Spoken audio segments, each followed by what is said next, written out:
Bapak, kami bersyukur di hadapan-Mu. Kami bersyukur karena kami mendapatkan satu kesempatan yang sangat indah. Kami terus membuka hati kami dan pikiran kami akan firman yang kekal, dan di dalam melalui Kristuslah kami mendapatkan pengenalan akan Roh Kudus. Baik itu secara pengertian, baik itu secara perasaan, atau seluruh daripada mental jiwa kami. Kami percaya bahwa tanpa pertolongan kekuatan Roh Kudus, kami tidak mungkin bisa mengerti apapun tentang firman Tuhan. Dan bahkan kami melawan firman Tuhan, kami tidak taat.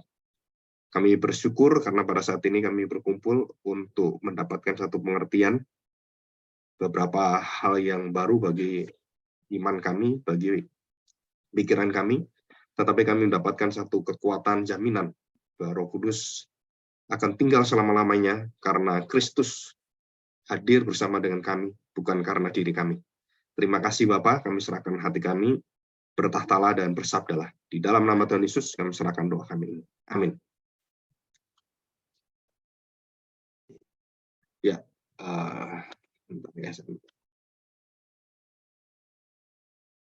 kita akan buka 1 Korintus ya. Jadi 1 Korintus pasal 15 ayat 16, 23. Saya bacakan ya. 1 Korintus 15 ayat 23. Tetapi tiap-tiap orang menurut urutannya, jadi ada urutannya nih ya. Awalnya, Kristus sebagai buah sulung, sesudah itu mereka yang menjadi miliknya pada waktu kedatangannya. Kemudian tiba kesudahnya, yaitu bila mana ia menyerahkan kerajaan kepada Bapa, sesudah ia membinasakan segala pemerintahan, kekuasaan, dan kekuatan. Dan ini jelas ya, membinasakan. Bahasa aslinya itu katargo. Ya, katargo itu ada satu kota di zamannya Agustinus itu Katarge, ya, katargo. Yang artinya adalah kota di mana banyak orang-orang yang berbuat yang tidak benar, ya, maksiat. Dan seperti pada awal mula Alkitab ya, banyak kota-kota yang melawan Tuhan, Sodom Gomora, kota yang dibangun oleh Nimrod, Babel, dan semuanya. Dikatakan kemudian tiba kesudahnya, yaitu bila mana ia menyerahkan kerajaan Bapa kepada kerajaan Allah kepada Allah Bapa. Sesudah ia membinasakan segala pemerintahan dan kekuasaan dan kekuatan.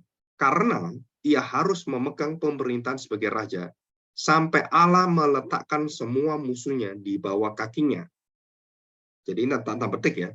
Banyak orang Kristen mengatakan kita injak musuh-musuh kita di bawah kaki kita. Memang betul waktu perang gitu ya. Secara fisik Daud itu menginjak kepalanya raja atau siapapun yang ditaklukkan itu bisa. Tapi ini kaitannya adalah tentang kekuatan kekuasaan pemerintahan yang tidak mungkin diinjak oleh siapapun kecuali Kristus sebagai manusia Allah itu. Jadi ini ayat ini bukan berkaitan dengan kemampuan kita, bukan berkaitan dengan puji-pujian yang berkaitan dengan hidup kita gitu ya. Jadi di bawah kaki kita akan injak iblis gitu kan. Nah, itu salah besar. Yaitu tafsiran yang ceroboh, tafsiran yang menyimpang atau menyesatkan sebenarnya. Dan ini jelaskan bahwa Yesus Kristus harus memegang pemerintahan sebagai raja sampai Allah meletakkan semua musuhnya di bawah kakinya. Dan yang 26, ini yang rada mungkin kita nggak berpikir. Musuh yang terakhir yang dibinasakan ialah maut. Jadi maut ini apa? Di dalam bahasa Alkitab, maut itu adalah buah dosa. Jadi buah juga ini ya. Buah itu artinya sudah matang dan sudah layak untuk diambil gitu kan. Jadi dosa itu juga diungkapkan sebagai buah dosa. Buah dosa itu apa? Maut. Dan maut inilah yang dikalahkan oleh Kristus. Dengan cara apa? Kristus sebagai buah sulung kebangkitan. Dikatakan di situ kan buah sulung kebangkitan. Ayat 24 kan. 23. Sebagai buah sulung, dikatakan sesudah itu mereka yang menjadi miliknya pada waktu kedatangannya. Ini sangat jelas sekali dia buah sulung. Buah sulung itu artinya di bahasa sehari-hari di dalam arti bahwa buah sulung itu menunjukkan awal panen. Ya, awal panen. Jadi kalau orang melahirkan anak yang paling awal. Kalau kita panen yang paling awal. Nah, kalau kita mau memiliki kualitas yang bagus, Kalau kita nanam itu, maka kita harus mengambil panen awal, dan bibitnya juga sama. Itu bibit yang paling awal. Jadi jangan bibit yang terakhir, karena itu sudah kualitasnya sudah turun. Jadi yang masih semua utuh itu di first crop ya, jadi panen yang pertama, panen yang awal. Kenapa dikatakan buah sulung atau buah the first fruit gitu ya, the first fruit. Ini bukan berkaitan dengan karpos buah yang biasa, ini buah sulung ya. Jadi arti buah sulung itu adalah bahwa Kristus yang bisa menjalankan, Kristus yang bisa melakukan, dan Kristus yang mampu untuk menghasilkan buah yang dinantikan oleh Tuhan dari manusia. Jadi Tuhan melihat Adam dan Hawa melakukan dosa, buahnya apa? Maut, kematian. Terus Tuhan menantikan siapa manusia yang bisa membuahkan hasil kuasa perkenan Tuhan, buah kerajaan Allah, gitu kan, buah pertobatan, atau boleh dikatakan buah keselamatan. Kita lihat ini ya. Jadi kalau tidak ada buahnya, nah Tuhan akan kutuk pohon itu, pohon ara yang tidak berbuah. Kita ingat itu ya. Nah, buah juga dikatakan sebagai buah tubuh yang kekal. Jadi tubuh kita nanti itu menjadi buah kehidupan keselamatan, dan itu akan menghasilkan tubuh yang kekal. Buah itu mati ya. Dan ada lagi buah sebagai orang pilihan. Jadi Tuhan itu memilih kita, dan pilihan Tuhan itu dalam hidup kita itu akan menghasilkan buah. Nah, buah yang bagaimanakah yang akan kita hasilkan, dan buah apakah yang akan kita hasilkan adalah buah yang berasal dari buah sulung, berasal dari Kristus. Dan sampai 22 ini ya, yang saya kumpulkan, buah penginjilan. Jadi orang-orang yang mengabarkan Injil ada buah penginjilan. Di dalam 1 Roma pasal 1 ayat 13 itu disebut begini. Saudara-saudara, aku mau supaya kamu mengetahui bahwa aku telah sering berniat untuk datang kepadamu, tetapi hingga kini selalu aku terhalang, agar di tengah-tengahmu aku menemukan buah. Itu buah penginjilan. Buah misi, ya, buah penginjilan. Di tengah-tengahmu aku menemukan buah. Jelas kan buah. Jadi ada hasilnya. Seperti juga di tengah-tengah bangsa bukan Yahudi yang lain. Jadi ini bangsa bukan Yahudi, buahnya sudah ada. Tapi bangsa Yahudi sendiri yang non-Yahudi sudah terlihat buahnya begitu limpah. Nah, bangsa Yahudi sendiri, orang Israel sendiri, buahnya itu sangat sedikit dan tidak banyak. Dan hanya orang-orang tertentu yang bisa percaya. Yang sebagian besar itu mereka menolak Mesias, yaitu Kristus Yesus sebagai Mesias. Dan ini jelas ya. Dikatakan di situ. Juga di ayat 16 ayat 5. Roma 16 ayat yang kelima. Demikian firman Tuhan. Salam juga kepada jemaat di rumah mereka. Salam kepada Epenitus, saudara yang kukasih, yang adalah buah pertama dari daerah Asia untuk Kristus. Nah, kita nama ini jarang sekali kenal. Epenitus. Jadi orang-orang yang menerima firman Tuhan pertama kali. Jadi kalau kita pergi ke desa atau mengabarkan Injil, terus ada orang yang percaya pertama kali, dan Bapak itu menyerahkan hidupnya, itu sebagai buah penginjilan. Buah Epenitus. Jadi seperti Epenitus, buah pertama yang ada di Asia. Dan tidak terdengar lagi Epenitus itu jadi apa kita nggak tahu. Ya pasti dia jadi seorang yang mengabarkan Injil. Tidak dituliskan dalam Alkitab. Buah Epenitus atau buah penginjilan. Dan juga ada buah pengudusan di dalam Roma pasal 6 ayat 22. Demikian bunyi firman Tuhan. Dan buah apakah yang kamu petik daripadanya? Semua itu menyebabkan kamu merasa malu sekarang. Karena kesudahan semuanya ialah kematian, maut. Buah dosa itu maut. 22. Tetapi sekarang, setelah kamu dimerdekakan dari dosa, dan setelah kamu menjadi hamba Allah, kamu beroleh buah yang membawa kamu kepada pengudusan, dan sebagai kesudahan ialah hidup yang kekal. Jadi pengudusan ini membawa kita masuk dalam hidup kekal. Mempersiapkan kita memiliki tubuh yang akan menjadi buah tubuh yang kekal. Jadi pengudusan, buah pengudusan membawa kita menerima buah kesempurnaan transformasi tubuh kita, buah tubuh yang kekal ya. Yohanes 13 ayat 5 juga sama. Coba kita lihat ya. Yohanes pasal 13 ayat yang kelima. Demikian bunyi firman Tuhan. Kemudian ia menuangkan air ke dalam sebuah basi dan mulai membasuh dari kaki murid-muridnya, lalu menyeka dengan kain yang terikat pada pinggangnya. Dikatakan di situ kan, dan ini adalah satu tubuh yang baru, tubuh yang kekal. Dan maka sampailah ia kepada Simon Petrus, kata Petrus kepadanya, Tuhan, engkau tidak membasuh kakiku, apa yang kuperbuat engkau tidak tahu sekarang, tapi engkau akan mengertinya kelak. Di situ ya. Dan jelas sekali dikatakan di sini, ayat yang 12, sesudah ia membasuh kaki mereka, ia mengenakan pakaiannya kembali ke tempatnya, lalu ia berkata pada mereka, mengertikah kamu apa yang telah kuberitahu padamu? Kamu menyebut aku guru dan Tuhan. Katamu itu tepat, sebab memang akulah guru dan Tuhan. Jadi jikalau aku membasuh kakimu, aku yang adalah Tuhan dan gurumu, maka kamu pun wajib saling membasuh kakimu. Dan ini dikatakan buah yang membawa pengudusan. Ya, buah yang kita akan menerima hidup yang kekal. Jadi orang-orang pilihan Allah ini di dalam Yohanes pasal 15 dan 16 juga ada dijelaskan. Bukan kamu yang memilih aku, tetapi aku yang memilih kamu. Jelas ini ya. Jadi dari pilihan itu akan menghasilkan buah. Apa? Dan aku menetapkan kamu supaya kamu pergi dan menghasilkan buah. Dan buahmu itu tetap dan tidak berganti dan terus mengalir gitu ya. Tetapi apa yang sudah kamu minta kepada Bapa dalam namaku diberikannya kepadamu. Jadi buah itu juga atas perkenan Bapa. Jadi ada buah pengudusan, ada buah tubuh orang percaya yang akan menerima tubuh yang kekal, tubuh yang tidak bisa mati lagi, tubuh yang sempurna tanpa dosa itu. Tubuhnya Kristus juga, bukan tubuh kita, tubuh Kristus yang akhirnya membuat seluruh kebinasaan tubuh kita itu berganti menjadi tidak binasa. Dengan apa? Yaitu menyuntikkan, jadi menanamkan seluruh ketaatan Kristus yang sempurna tanpa dosa itu menjadi milik kita. Jadi kita akan di surga itu tanpa dosa. Kenapa? Karena kita sempurna memiliki Kristus. Di dunia ini kita masih berdosa. Kita menerima buah pengudusan dan semuanya ya. Jadi ada juga disebut sebagai buah kebenaran. Ya, 1 Korintus 11 ayat 33. Dan yang paling kita tahu buah roh. Ya, buah roh itu bukan buah-buah roh ya, tapi buah roh. Buah roh itu artinya satu buah tetapi memiliki begitu banyak perspektif, dan seperti juga nanti kita lihat buah Roh Kudus itu juga dimiliki oleh Kristus. Jadi buah yang sempurna, karunia karena Roh Kudus, dan Kristus memiliki itu semua. Ya, jadi itu dijamin semuanya. Dan ada juga buah terang. Galatia pasal 5. Kita lihat ya. Galatia pasal 5 ayat 9. Galatia pasal 5 ayat 9. Sedikit lagi, Galatia pasal 5 ayat yang ke buah terang ya. Sebentar, ini ada kekeliruan, nanti saya cek. Nah ini. Buah. Bentar. Harus dicek. Buah kegelapan, no fruit. Ya ini. Tadi ya. Ayat yang ke ini.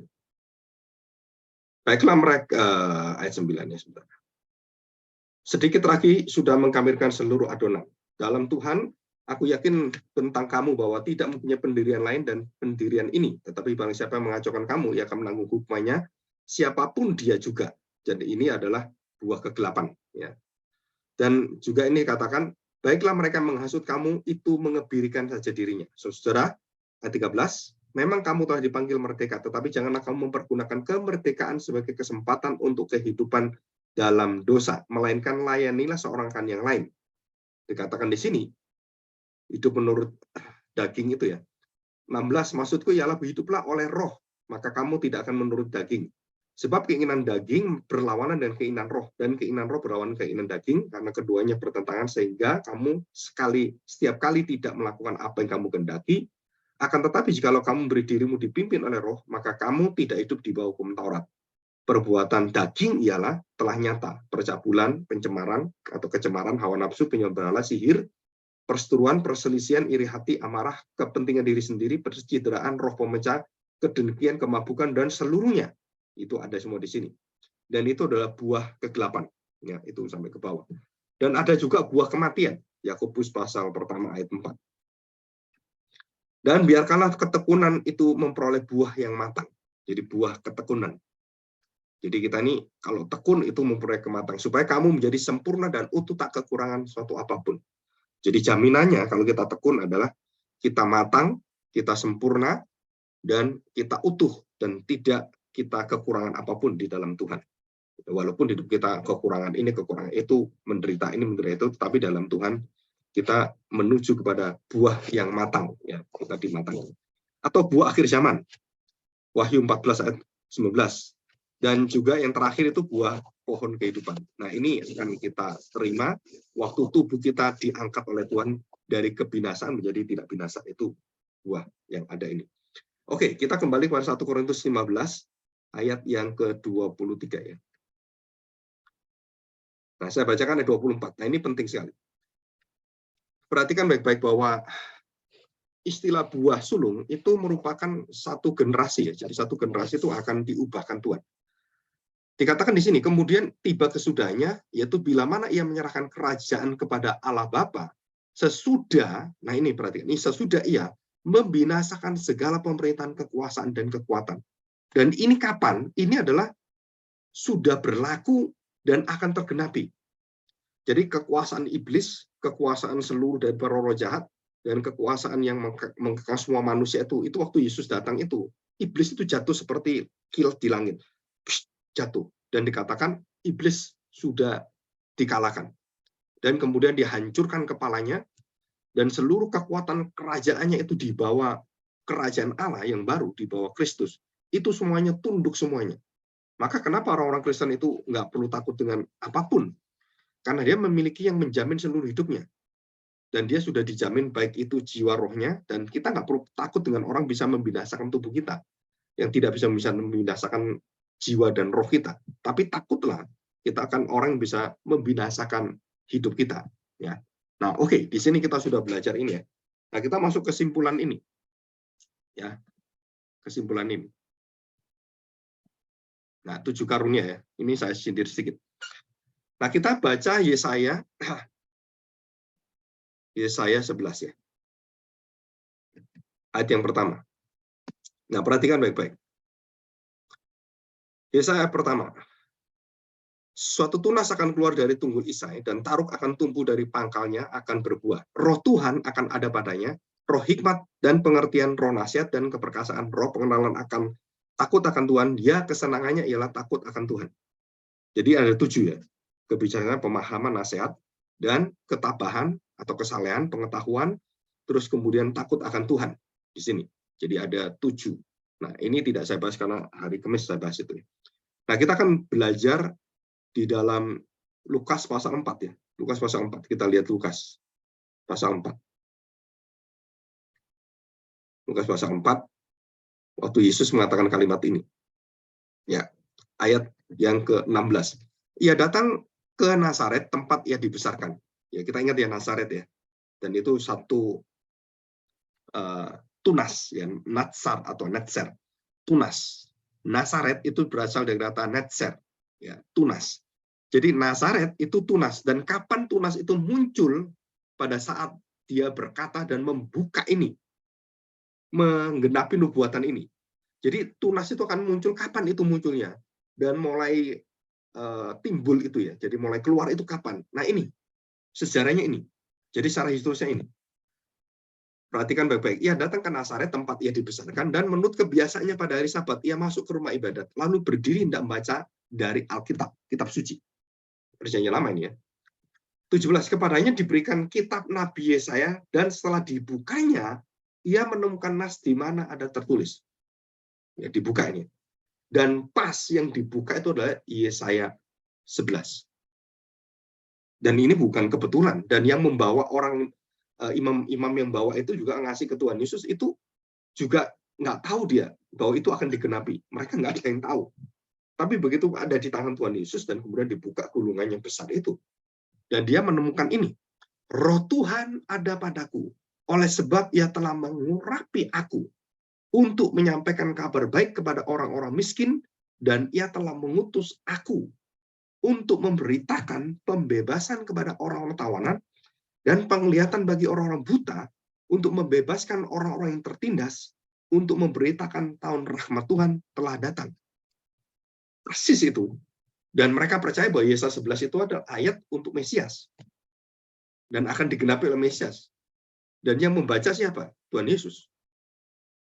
Ayat 20. Kemudian ia menutup kitab itu, memberikannya kembali kepada pejabat, lalu duduk, dan mata semua orang dalam rumah ibadat itu tertuju padanya. Berani pisan ini orang. Dia nggak salah, dia dikasih kitabnya kan. Dan dia baca, itu langsung punya otoritas, dan semua orang itu lihat dia semua. Apa otoritasnya? Bahwa yang membaca sekarang ini adalah Mesias itu. Nah, kemudian mereka nunggu kan. Biasanya setelah membaca Alkitab, Tuhan Yesus karena dia seorang Farisi dan sudah lulus umur 30 tahun dan bar mitzvah itu kan, dan dia berhak untuk menjelaskan itu, menafsirkan itu, dan menjelaskannya, menceritakan, menguraikannya. Lalu dia berkata demikian. Lalu ia memulai mengajar mereka, katanya, pada hari ini genaplah nas ini sewaktu kamu mendengarnya. Wah, kaget semua orang-orang. Dan semua orang itu membenarkan dia, dan mereka heran akan kata-kata yang indah yang diucapkannya. Lalu kata mereka, bukankah ia ini anak Yusuf yang dari Nazaret itu? Maka berkatalah ia kepada mereka, tentu kamu akan mengatakan pepatah ini kepadaku. Hai tabib, sembuhkanlah dirimu sendiri. Perbuatlah di sini juga di tempat asalmu. Asalmu ini ya, segala yang kami dengar yang telah terjadi di Kapernaum. Dan katanya lagi, aku berkata kepadamu sesungguhnya, tidak ada nabi yang dihargai di tempat asalnya. Dan aku berkata kepadamu, dan kataku ini benar, pada zaman Elia terdapat banyak perempuan janda di Israel, ketika langit tertutup selama 3 tahun dan 6 bulan, dan ketika bahaya kelaparan yang hebat menimpa seluruh negeri. Jadi kita masih ingat 7 tahun Mesir pernah mengalami ini, dan 3 tahun setengah Israel mengalami ini pada zamannya Elia. 26. Tetapi Elia diutus bukan kepada salah seorang dari mereka, melainkan kepada seorang perempuan janda di Sarfat, bukan orang Israel, tapi janda di Sarfat, orang-orang kafir disebut oleh mereka di tanah Sidon. Dan pada zaman Nabi Elisa banyak orang kusta di Israel dan tidak ada seorang pun dari mereka yang ditahirkan selain daripada Naaman, orang Syria itu, orang yang non Israel. Mendengar itu sangat marahlah semua orang yang di rumah ibadat itu. Mereka bangun lalu menghalau Yesus keluar kota dan membawa dia ke tebing gunung, tempat kota itu terletak untuk melemparkan dia dari tebing itu. Tetapi ia berjalan lewat dari tengah-tengah mereka lalu pergi. Nah, kita melihat ini ya, melihat satu buah yang dibuka oleh Tuhan Yesus. Jadi tunas itu keluar. Jadi tunas itu keluar gitu ya. Jadi ada tunggul tunas itu keluar. Nah, waktu tunas itu keluar, kapan itu keluar dan kemudian menjadi pohon pokok keselamatan. Jadi mulai dari dia membuka Alkitab dan sampai dia mati di kayu salib, itu adalah satu perjalanan mulai dari tunasnya tumbuh dan muncul mulai kecil itu. Di mana munculnya? Itu di tempat di mana di bait Allah itu, di tempat ibadah itu. Dan dia membuka dan dia mengatakan seperti sinagoga gitu ya. Dan dia membuka dan mengatakan ini sudah tergenapi. Dan itu dikatakan di Nazaret. Persis di kota Tunas, dan di mana itu pertama kali Daud juga hidup di sana, ada tinggal di sana. Dan kemudian keturunan Tunggul Isa juga di sana. Dan juga Tuhan Yesus ada di sana. Dan dia membaca persis Yesaya 11 ayat 1 dan 2 itu. Roh Tuhan ada padaku dan dia katakan ini sudah tergenapi waktu saya membacanya. Berarti siapa yang menggenapi? Saya. Dan mereka marah sekali dan Tuhan Yesus kemudian mengatakan kalau kamu pasti akan marah, saya akan ke bangsa lain dan keselamatan yang diberikan bangsa lain.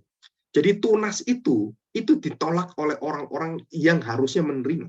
Dan dia menjadi pohon yang besar, menjadi satu pokok pohon yang keselamatan. Tetapi orang-orang Israel itu nanti pada akhir zaman baru diberi kesempatan.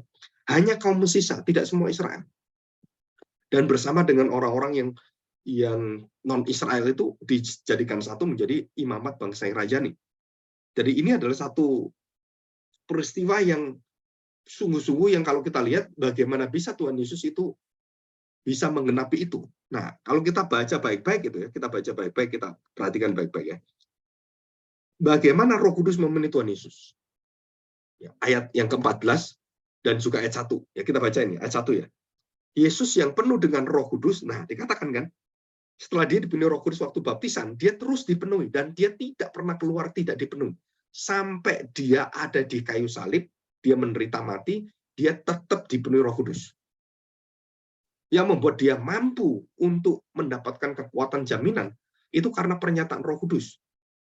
Dan dia juga memiliki ketaatan yang sempurna dan bersama-sama dengan Roh Kudus, semua pekerjaan yang dia kerjakan dari awal dia lahir, sampai dia mati, sampai dia bangkit, seluruh pekerjaan itu dipenuhi dan dipimpin dan hidup di dalam Roh Kudus.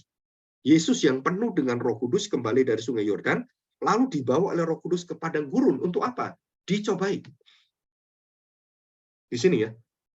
Jadi Roh Kudus itu yang paling jarang kita dapatkan pengajarannya adalah membawa orang untuk dicobai, membawa orang untuk mengalami satu pergumulan yang sangat hebat. Dan Roh Kudus itu sendiri yang aktif membawa Yesus untuk menghadapi semua ujian itu. Bukan hanya 3 ujian pada saat itu oleh iblis, tapi selama dia hidup, dia diuji, dia dicobai, dan dia istilahnya mau dijatuhkan, didakwa dan semuanya, dikhianati juga dan lain-lain. Nah, kita lihat ayat yang ke-14. Dalam kuasa Roh kembalilah Yesus dari Galilea dan tersiarlah kabar tentang dia di seluruh daerah. Jadi Tuhan Yesus kenapa bisa dikenal orang banyak itu? Salah satunya adalah penyertaan Roh Kudus. Jadi semua orang itu ingin tahu dia kenapa? Karena dia melakukan banyak mujizat dan termasuk yaitu yang dia hari itu setelah dari Kapernaum banyak mujizat dilakukan, baik itu air jadi anggur dan semuanya, dia kembali ke Nazaret dan dia membuka kitab itu setelah dia melakukan kuasanya dan dia mengatakan Roh Tuhan ada padaku dan sudah genaplah nats ini. Nah, di situ kan. Nah, itu tunas itu muncul di sana. Kekuatan kerajaan baru muncul di sana. Kapan itu kerajaan baru? Waktu Tuhan Yesus membuka dan menggenapi. Sudah genap. Jadi waktu dia mati di kayu salib, dia mengatakan sudah genap dan itu selesai sempurna semuanya. Jadi seluruh yang ditulis dalam Perjanjian Lama dengan pekerjaan Roh Kudus bersama dengan Tuhan Yesus, dia dipenuhi dalam seluruh hidupnya. Tuhan Yesus dalam segala perkara tidak pernah ditinggalkan oleh Roh Kudus. Dan roh yang menyertai Yesus ini, yang membuat dia bisa mengalami seluruh hidup dalam kesempurnaan, ketaatan, itu dijaminkan kepada kita dan ditetapkan pada kita. Ya, ditetapkan pada kita. Untuk apa? Supaya Kristus menjadi jangkarnya, supaya Kristus menjadi arkenya, awalnya, yang membawa kita kemudian menjadi hidup seperti dia dan mengalami kemenangan-kemenangan yang indah sekali. Di situ. Jadi kalau kita lihat, tidak akan mengalami kebinasaan, tidak akan mengalami satu masa di mana kita akan jatuh di dalam dosa kita dan kita tidak ada yang menolong lagi, terus kemudian kita tanpa pengampunan, terus kita nggak bisa bertobat lagi. Sudah itu sudah tidak ada. Kenapa? Karena Tuhan menjaminkan tubuhnya, Tuhan menjaminkan Roh Kudus, dan membawa seluruh kebenaran dan janji jaminannya dia, berkat-berkat yang dia sudah lakukan, kemenangan-kemenangan dia, itu menjadi milik kita. Dan apa yang dia lakukan itu adalah buah sulung, panen yang besar sekali. Jadi kebangkitan Kristus itu satu kuasa untuk memanen hidup orang percaya, memanen iman orang-orang manusia yang percaya. Dan buah sulung adalah buah paling awal yang akan diberikan kepada dunia ini, dan apa yang terjadi? Buah sulung itu akan ditanamkan satu persatu dalam tubuh orang-orang percaya. Dan dia akan berkembang, dia akan bertumbuh, dan menjadi lebat sekali luar biasa, dan menjadi kekuatan keselamatan yang akan membawa semua orang-orang percaya itu mengalami kesempurnaan bersama dengan Kristus. Dan kita mengalami buah pertobatan, kita mengenal akan tidak pernah hidup kita jatuh di dalam dosa kita tanpa kita bisa bangun lagi, dan juga sebagai orang pilihan kita dijaga oleh dia. Sebagai buah penginjilan kita terus akan mempunyai satu semangat, pengudusan juga sama, dan kita memiliki kebenaran, kita memiliki buah Roh Kudus yang bermacam-macam, ada 9 kekuatan buah Roh Kudus dalam karakter orang Kristen, dan kita menuju seluruh hidup kita dalam kematangan buah yang akan matang di situ. Jadi kalau kita lihat, siapakah manusia pertama yang dipenuhi Roh Kudus dan kemudian mendapatkan karunia sempurna dari Roh Kudus? Itu jawabannya adalah bukan Musa, bukan Daud, bukan Abraham, bukan Isa, bukan Yakub, apalagi Adam, bukan. Tetapi Tuhan Yesus. Dia adalah manusia pertama yang dipenuhi dengan sempurna dari sejak dia lahir sampai dia itu mati, sampai dia bangkit. Roh Kudus itu tidak pernah tinggalkan dia. Karena roh Allah, Roh Kudus, Roh Kristus itu dengan Tuhan Yesus itu satu kesatuan dalam keilahian, dan roh itu sama. Jadi kalau kita lihat manusia dalam roh itu, Allah dalam roh, Bapa, Anak, dan Roh Kudus itu ilahi ya. Jadi Bapa adalah juga di dalam roh itu Allah yang kita sebut God itu kan. Jadi Allah Bapa, Allah Anak, Allah Roh Kudus. Dan Roh Kudus ini mengerjakan seluruh persiapan dan seluruh sampai sempurna, dan menghantar Kristus dan membangkitkan Kristus juga mendapatkan tubuh yang baru. Dan karya siapa ini? Roh Kudus. Jadi ini adalah kuasa dari karya Roh Kudus. Dan apa yang dikerjakan di dalam diri Tuhan Yesus itu, mengalahkan maut dan mengalahkan kematian, kebinasaan, itu kemudian oleh Tuhan Yesus dijaminkan kepada kita. Buat aku akan mengutus Roh Kudus, akan diam dalam hatimu, dan akan memenuhi engkau, dan akan memberikan karunia, dan kamu akan menjadi seperti aku. Jadi serupa Kristus itu bukan cuma serupa dalam arti saya mengasihi orang, bukan. Itu ketaatannya, jaminannya, tubuh kemuliaannya, itu seluruh paket Kristus itu dalam hidup yang sempurna, itu menjadi jaminan bagi kita. Dan ini adalah satu kuasa kemenangan dalam hidup orang percaya. Jadi kenapa iblis itu takut sekali dengan Kristus? Kenapa iblis takut dengan orang Kristen? Karena kita memiliki Kristus, kita memiliki tubuh Kristus yang tidak bisa dikalahkan oleh kegelapan, yang tidak bisa dikalahkan oleh iblis. Dalam segala perkara kita bisa dipengaruhi, kita bisa tanda petik dijatuhkan, tapi roh itu membangkitkan kembali.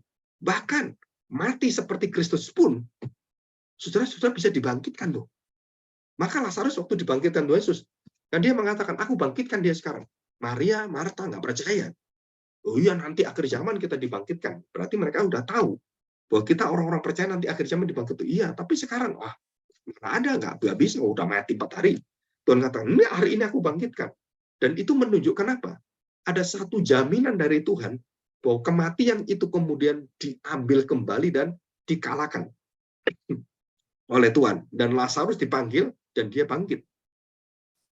Dan dia mati lagi. Jadi Lazarus bukan buah sulung kebangkitan, bukan. Tapi Kristus yang bangkit selama-lamanya. Tidak mati. Nah, kalau sampai ini Lazarus, kemudian Elia, Elisa, itu manusia-manusia yang masih memiliki ketidaksempurnaan. Tapi Kristus adalah manusia sempurna, dan dia menjadi buah sulung kebangkitan. Buah sulung kebangkitan adalah tidak pernah ada kebangkitan selain dia. Kenapa dia bisa memiliki buah sulung kebangkitan? Karena pekerjaan hidup dia dipenuhi oleh Roh Kudus. Dan di sini, jadi buah yang terakhir adalah buah hidup yang kekal, buah kebangkitan, buah sulung kebangkitan. Buah sulung kebangkitan inilah yang menjadi jaminan, menjadi kekuatan, menjadi harapan bagi kita. Nah, kita lihat Roma pasal 8 sebagai ayat terakhir ya. Roma pasal 8. Judulnya apa? Perhatikan, Sob. Jadi Rasul Paulus ini sudah mengerti bagaimana dia mengintegrasikan, menghubungkan semua peristiwa-peristiwa yang ada, bagaimana dengan sejarah Tuhan Yesus, hidupnya bagaimana, kematian bagaimana, dan apa yang diajarkan. Itu diringkas oleh Rasul Paulus dalam Roma pasal 8. Hidup oleh roh. Jadi oleh ya, by spirit. Jadi living by spirit. Jadi saya hidup oleh roh. Jadi oleh roh artinya apa? Dikatakan di sini, ayat yang pertama. Demikianlah sekarang tidak ada penghukuman bagi mereka yang ada di dalam Kristus. Jadi kita ini nggak pernah akan dihukum, nggak pernah akan dibinasakan, nggak pernah akan dikutuk, nggak pernah akan mendapatkan maut. Nggak pernah. Kenapa? Karena maut sudah dikalahkan. Dan tubuh yang mengalahkan maut itu dijaminkan pada kita waktu kita menerima baptisan kudus. Nah, nanti saya jelaskan ini. Ya, 2. Roma pasal 8 ayat 2. Roh yang memberi hidup telah memerdekakan kamu dalam Kristus dari hukum dosa dan hukum maut. Dosa dan akhir dari dosa, maut. Kamu sudah dimerdekakan, dilepaskan. Saudara, ini jaminan yang luar biasa sebenarnya. Ini ayat yang kalau saya pikir ayat-ayat yang kalau orang-orang mau mati dalam kesengsaraan pergumulan, ini ayat yang jelas sekali. Membuat kita memiliki harapan hidup setelah ini, afterlife. Apa afterlife? Hidup kekal bersama dengan Tuhan. Berdamai, memiliki sukacita yang luar biasa dengan Tuhan. Jadi semua kematian orang Kristen, semua kematian orang percaya, kalau dia sudah dimeteraikan oleh buah sulung, tubuhnya itu akan mengalami sukacita yang besar. Dan di akhir zaman akan diangkat tubuhnya, dan jiwa dan rohnya itu bersama dengan Tuhan, damai luar biasa. Jadi sekarang ini, orang-orang yang meninggal itu bersama dengan Kristus, itu mengalami satu damai, bukan mengalami satu seperti di tempat penantian yang sendirian, gitu, tolak-tolak, gitu kan. Enggak, saudara. Jelas sekali dalam Tesalonika katakan bahwa kamu kalau sudah mati bersama dengan Kristus, dan bersama dengan Kristus di, tanda petik, saudara, di surga yang masih akan diberikan pada kita nanti, surga yang langit dan bumi yang baru. Ini surga bersama dengan surga yang Tuhan ada di sana. Dan roh kita dikumpulkan bersama-sama dengan Kristus. Dan kita dibawa. Dan kita tahu pernah saya jelaskan bahwa orang mati, roh itu dibawa oleh malaikat. Jadi roh kita ini dihantar oleh malaikat. Jadi kapan itu? Saya nggak tahu. Ya, kapan itu saya nggak tahu.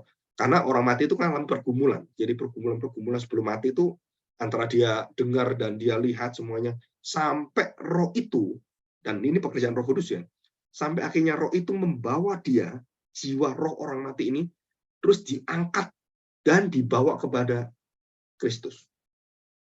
Itu malaikat yang bawa. Lupa, kenapa malaikat? Ya kita kan nggak tahu arahnya kemana roh kita juga. Kalau nggak ada yang mengarahkan, bagaimana mengarahkan semua? Itu ada di dalam Alkitab seperti itu. Dan Tuhan memakai malaikat-malaikat mengumpulkan orang-orang percaya, semua jiwa-jiwanya, rohnya, dan juga tubuhnya nanti yang akan diangkat oleh Tuhan. Itu semua yang melakukan, yang menggiring itu bersama-sama malaikat-malaikat di surga. Ya, ini satu jaminan yang luar biasa. Oke, ini ayat yang 9 ya. Roma 8:9. Tetapi kamu tidak hidup dalam daging, melainkan dalam roh. Jika memang roh Allah diam di dalam kamu. Tetapi jika seorang tidak memiliki roh Kristus, ia bukan milik Kristus. Ayat 11. Dan jika roh dia yang telah membangkitkan Yesus dari antara orang mati, diam di dalam kamu, maka ia yang telah membangkitkan Kristus Yesus sebagai buah sulung dari antara orang mati akan menghidupkan juga tubuhmu yang fana oleh rohnya. Jelas ya? Oleh apa? Oleh roh yang diam di dalam kamu. Jadi seperti Kristus dipenuhi oleh Roh Kudus dan kemudian tubuhnya dibangkitkan, sama seperti kita, dijamin oleh Tuhan Yesus, Roh Kudus akan tinggal dalam hatimu dan memenuhi kamu sampai kemudian dia membangkitkan tubuhmu. Di sini. Dan ini satu sukacita yang besar. Jadi kita nggak mungkin pohon yang baik, buahnya nggak baik, buah jahat. Nggak mungkin. Kenapa? Karena ada Roh Kudus. Karena ada Kristus. Karena ada buah kehidupan yang ada dalam diri kita, yang sudah kita nikmati, yang mengalir menyembuhkan bangsa-bangsa. Dan pohon kehidupannya adalah Kristus. Saudara, ini satu rangkaian yang sangat indah. Dan kita percaya Tuhan yang menyertai kita ya. Oke, kita bersyukur di hadapan Allah akan hal ini.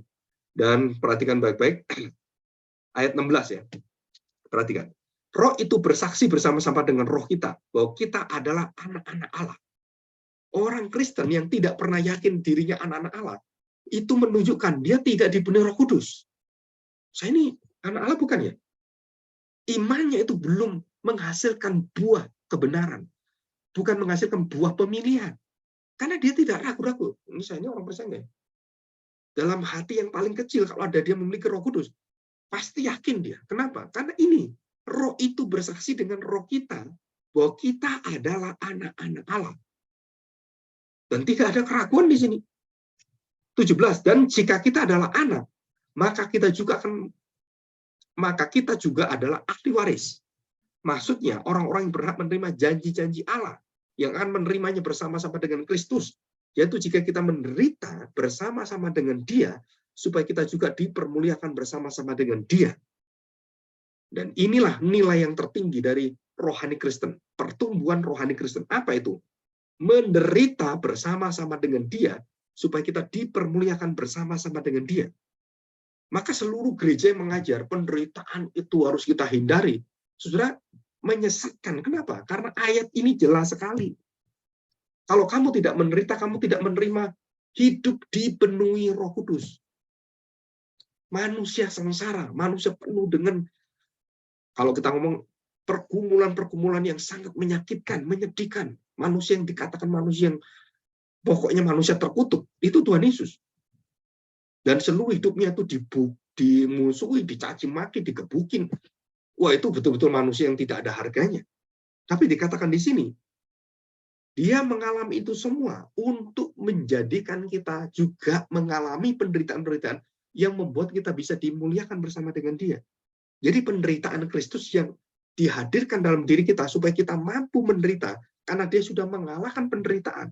Dia sudah mengalahkan dosa, Dia sudah mengalahkan maut itu, Dia sudah bangkit, dan itu menjadi janji-janji yang ada dalam hidup kita. Dan kita bersyukur, kenapa? Karena kita dijamin oleh Tuhan Yesus sendiri, dan kita didiami oleh Roh Kudus, dan tidak ada manusia yang jamin kita, dan tidak ada pendeta yang jamin kita. Nggak ada, Saudara. Jadi kalau ada seorang hamba Tuhan pendeta, udahlah, kamu kalau gereja saya, kamu pasti selamat gitu. Wah, itu menyesatkan. Kenapa? Gereja saya ini gereja yang paling benar, teologianya yang paling benar. Siapa bilang, saudara? Bukan teologi yang menyelamatkan orang, tapi Kristus dalam dirimu yang sudah bangkit di roh itu memenuhi kamu dengan kematian Kristus, penderitaannya dan kemudian kemuliaannya. Nah, itu yang membuat kamu diselamatkan. Bukan teologi kita, bukan gereja kita, bukan pendeta kita, bukan perbuatan baik kita. Saudara, itu adalah karya dipenuhi Roh Kudus. Itu anugerah. Anugerah itu artinya apa? Kita tidak melakukannya. Kita tidak berbuat untuk itu sehingga kita mendapatkan hasilnya. Jadi kalau saya puasa, Tuhan maafkan saya. Kalau saya puasa, Tuhan ampuni saya. Nggak ada itu di orang Kristen. Kita berpuasa bukan untuk menyelamatkan kita, untuk memaafkan dosa kita, bukan. Kita berpuasa adalah untuk bergantung pada Tuhan. Untuk melihat bahwa hidup saya bergantung dengan makanan. Aduh, seperti saya bergantung pada Tuhan. Itu arti daripada puasa. Puasa itu merupakan satu hidup penyerahan. Dia menyembah Tuhan dan hanya Engkau Tuhan saya. Dan itu arti dari puasa. Keagungan, kepemilikan kita adalah miliknya Tuhan. Dan kita bersyukur karena Kristus menjamin ini. Oke ya. Nah, kita lihat ini, ayat 18. Sebab aku yakin bahwa penderitaan zaman sekarang ini tidak dapat dibandingkan dengan kemuliaan yang dinyatakan kepada kita. Jelas kan? Penderitaan. Ini saya bahas besok hari Minggu tentang penderitaan. Sebab aku yakin bahwa penderitaan zaman sekarang ini tidak dapat dibandingkan. Tak sebanding dengan sukacita, kemuliaan, dan damai yang ada yang nanti kita terima. Oh, saudara, nggak sebanding. Segala dosa kita, kebencian kita, hati kita yang busuk, saudara, itu akan berhenti dan kita akan mendapatkan sukacita yang sangat besar sekali. Ya. Dan 19, sebab dengan sangat rindu seluruh makhluk menantikan saat anak Allah dinyatakan.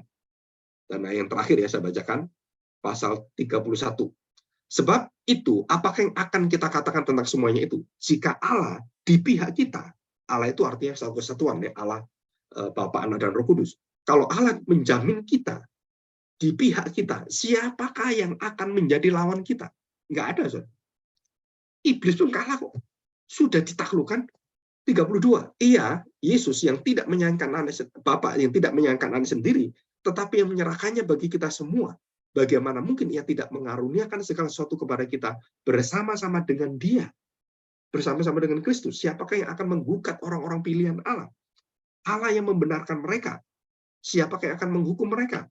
Tidak ada. Kristus Yesus yang telah mati dan mengalahkan hukuman itu. Bahkan lebih lagi, yang telah bangkit, yang juga duduk di sebelah kanan Allah, yang malah menjadi pembela bagi kita. Siapakah yang akan memisahkan kita dari kasih Kristus? Ada nggak? Ada nggak kita jadi murtad? Ada nggak kita akhirnya mengkhianati Tuhan Yesus seperti Yudas? Atau kita mendustai Roh Kudus? Dikatakan, nggak mungkin, saudara. Kenapa? Ini jaminannya. Siapakah yang memisahkan kita dari kasih Kristus? Penindasan, kesesakan, penganiayaan, kelaparan, ketelanjangan, atau bahaya, atau pedang. Pedang itu ancaman kematian. Ayat 37. Tetapi dalam semuanya itu kita lebih daripada orang-orang yang menang oleh Dia yang telah mengasihi kita. Sebab aku yakin bahwa baik maut maupun hidup, baik malaikat-malaikat maupun pemerintah-pemerintah, baik Anda sekarang maupun yang akan datang. Atau, nah saudara, ini sangat hati-hati kita ya. Atau kuasa-kuasa, baik yang di atas maupun yang di bawah, atau sesuatu makhluk lain, tidak akan dapat memisahkan kita dari kasih Allah yang ada dalam Kristus Yesus Tuhan kita. Dunia roh pun nggak berani dengan kita. Dunia jin, roh-roh jahat itu, gondoruo, apa semua yang pernah orang lihat semua. Wah, saudara, itu semuanya takluk di dalam Kristus. Kenapa? Karena kita memiliki jaminan tubuh Kristus dan Roh Kudus. Ini loh ayatnya. Kenapa kita melakukan ibadah pelepasan. Kita melakukan ibadah pengusiran setan. Saudara, orang-orang percaya nggak perlu mengusir setan dalam dirinya. Kenapa? Ya nggak mungkin. Roh di dalam dirinya Roh Kudus. Mana ada roh setan? Saudara, ini semua pengertian yang sangat simpel, sederhana. Tetapi kita kadang-kadang melakukan pekerjaan-pekerjaan karena, pendeta ini melakukan ini. Ada ibadah seperti ini, pelepasan, pengusiran setan. Ada lagi teriak-teriak untuk membuang sial, gitu kan. Saudara, begitu kita percaya, itu semua sudah dilepaskan, dimerdekakan Tuhan. Kita menjadi milik Kristus. Tidak ada yang mengikat kita lagi, jimat-jimat apa, nggak ada. Saudara. Pak, kenapa orang itu kok masih kerasukan seperti itu? Ya karena dia belum memiliki Kristus, belum memiliki jaminan keselamatan. Kalau sudah dimeteraikan Roh Kudus dan melalui darah Kristus, wah, nggak ada itu. Jadi ini kata-kata ini membuat kita akhirnya bisa melihat dan kita bisa memiliki hidup di penuh Roh Kudus, dan kita bisa menghasilkan karunia-karunia Roh Kudus seperti Kristus. Bedanya apa? Kita dapat dari sumbernya Kristus, buah sulungnya Kristus, buah daripada seluruh kebenarannya Kristus. Sedangkan kita mengalirkan itu semuanya. Matahari itu sumber kebenaran, sumber cahaya. Bulan itu hanya memancarkan, dan kita semua bulan. Kita semua bulan. Kristus itu adalah terang, matahari kita. Dan kita semua bulan. Tanpa terang mati kita. Nggak bisa. Ya. Oke, kita bersyukur. Sekarang kita masuk dalam doa. Dan kita